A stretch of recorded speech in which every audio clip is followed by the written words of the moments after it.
What's up, everyone? I'm Tamara, and this is Tam's Psych Advice. And today we're going to focus on INFJs in relationships. Have you ever been in love with an INFJ? Or even if you are an INFJ, maybe you want to understand yourself a little bit better. This is my attempt to help you. So, INFJs can feel emotions really deeply. And even though FE is their second function, they generally do not have difficulty showing emotions. If they feel sad about something, they may even allow tears to flow, even with a stranger. So they have NI and then FE. Those two combined together makes powerful emotions. One clue that an INFJ likes someone is that they will laugh a lot and even crack jokes. So you may look at them like they're just so serious, but they have a silly, playful side. They can develop an interesting, sarcastic sense of humor that is dissimilar than comedian SPs. There's going to be something unique about their sense of humor, but nevertheless, they can enjoy laughing and having fun. So bring out their playful side. They might even be attracted to someone who's funny. Whether it's tears or laughing, they're going to connect with your soul. They may be willing to cry with you if you're telling them a sad story. Open up about your life and tell them what your story is. What is the likelihood that an INFJ would date multiple people? It really depends on the person, but let's say that they are dating a myriad of different folks. They will have a gut feeling if something isn't right, and a relationship won't pan out in the end. They could really like the person's characteristics, their occupation. They could be fascinated by the person, and that NI that they lead with will let them know something isn't going to gel. Why waste my time or this person's precious time or string them along? If they are exercising their higher sense of conscience, they will let that person go because they know. Not always. They don't always know, but there are certain people that will give them subconscious clues and they will pick up on it and more than likely act on it. So even though you might feel like your feelings are super duper hurt, just know that they're saving you time in the long run because they know that it's going to end. But if they have strong emotions for someone, they might try to ignore the red flags and keep giving chance after chance. They ignore an eye, hoping to change a future outcome because they like the person so much, but they might need to trust their gut feeling. Sometimes it's good to play it out so that you can see reality. Nevertheless, those red flags are still there and they know what they feel. They can try to lie to themselves, but it's very difficult because they have NI that's fast forwarding everything and telling them what the future will be. They can be straightforward and speak their minds with boldness if they feel strongly about something. Relationships are the perfect breeding ground for things to come up, for disagreements to be displayed, and so they can really be quite forceful in saying what they believe, especially if it's something that they feel really ethically or morally strongly about. They do not like when people are condescending or controlling in a romantic relationship. They may not follow a conventional set of standards or rules when it comes to standing up for themselves. It may not look like your typical confrontation because they are a rare type. Some of these INFJs have been deeply hurt. It could be from a parental figure, and now they have the power to stand up for themselves and to show who they really are. And so it may come across a bit awkward when they do this. Many INFJs do not want to appear weak. They are allergic to that. They can be super flirty and have a very light-hearted presentation, but make no mistake about it, there's depth, and they can go as deep as you want to go. So they may seem very light and just so easygoing and whatever. When they start to talk, or let's say you're struggling with something, they can start to figure it out like an interesting puzzle piece or untangle a spider web type deal, and they can start letting you know, if they feel really comfortable, what's actually going on in your psyche. And they'll say it so smooth that you won't even realize, wow, I really need to take notes because I can do some deep healing with this person. They want to feel noticed and supported, and they want you to feel appreciated when they're in a relationship with you. They want you to feel deeply appreciated. Feeling loved and seen and chosen is a way to melt the INFJ and be a great feeling for them. It can help them to relax, just knowing that you have their best interests at heart. They want an amazing and beautiful love story. They can have a very showy or flashy style and good taste when it comes to how they dress or how they present themselves when they're on a date. INFJ women may feel they need to show strength, but when they purposefully project it, it can come across a little forced. So my advice to them would be to relax that need to overdo it and stand your ground without the extra.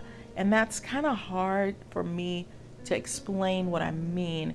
It's back to what I was saying. Like, if they've had a parent that hurt them, then they're gonna want to protect themselves from being taken advantage of or being walked all over.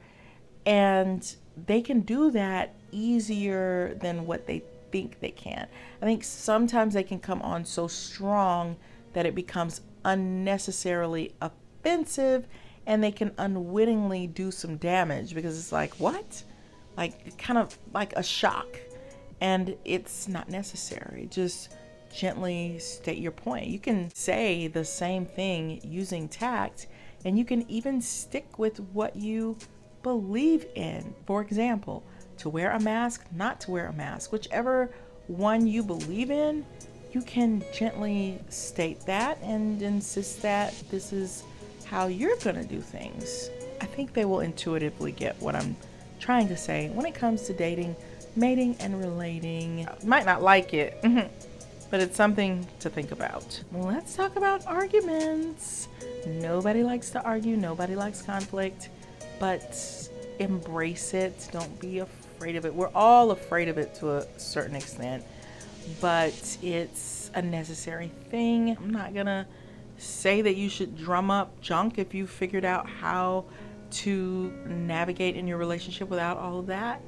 But it's not that an INFJ can't or won't argue with a mate, because depending on their mate's personality, they can be triggered into an argument, especially if someone is gaslighting them. And some INFJs will find themselves arguing with a mate, or they may hold back and then just explode, or they may bump into a mate where that mate is very confrontational and they find themselves defending themselves in ways that they never have before. So the INFJ is going to kind of feed off of some of the energy of who they're with. So it's going to be maybe slightly different, but I think for the most part, they'd like to have an agreeable situation. Let's say they have somebody that they really, really love a lot and they see the potential, but this person hasn't really worked through their issues yet as much as they need to. Well, first of all,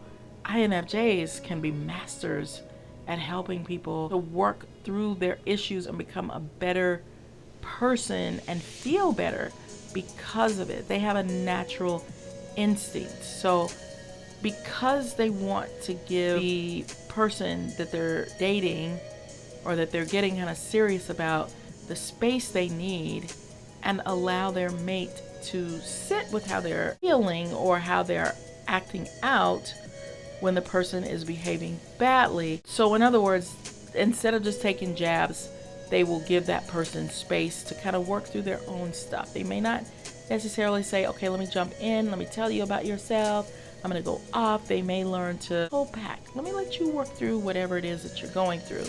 They can become secure within themselves and find self-awareness when they realize you're what I want, but I don't need you if you're exercising bad behavior.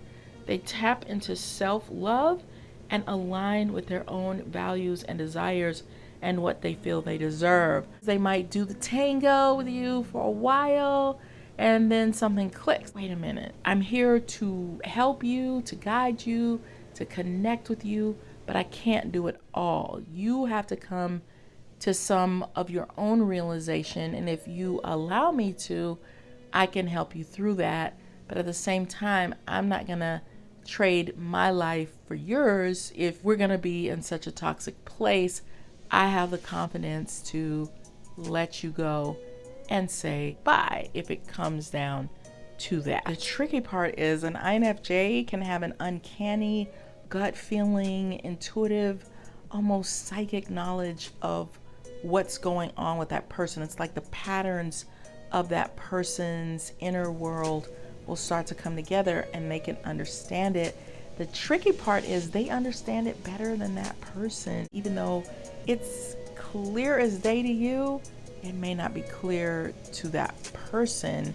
And the hard part is, how do you make that connection without offending them, without putting them on the defense? INFJs can be great at that as well. That might take a little bit of patience. In other words, INFJs start to realize when they're being gaslighted.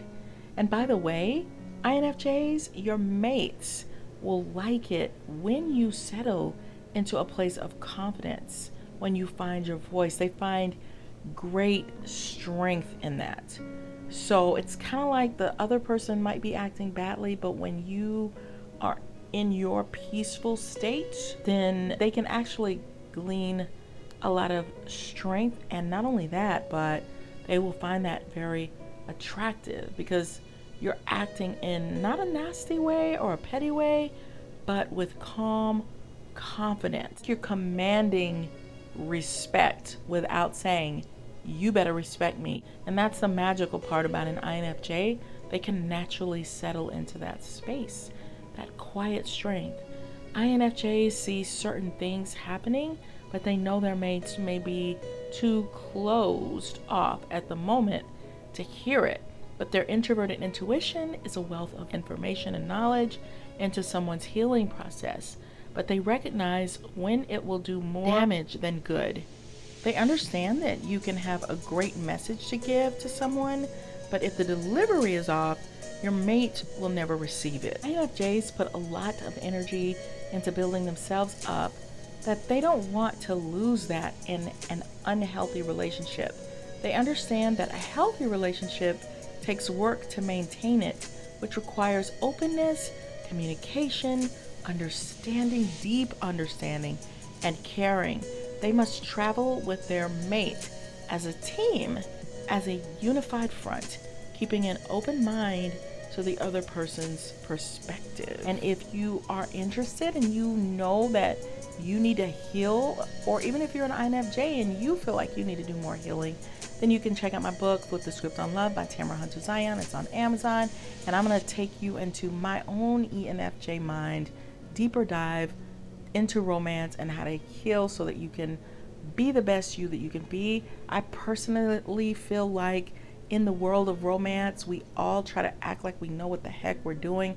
And the truth is, we all need support, because when you mate with somebody, inevitably your junk is just gonna come up, and it's a refreshing but oftentimes difficult time and way to heal. Thank you for hanging out with me, guys. Check out my INFJ playlist. I got a ton of videos that will let you inside of their minds, and I will see you, my lovely friends, on the next video. Bye.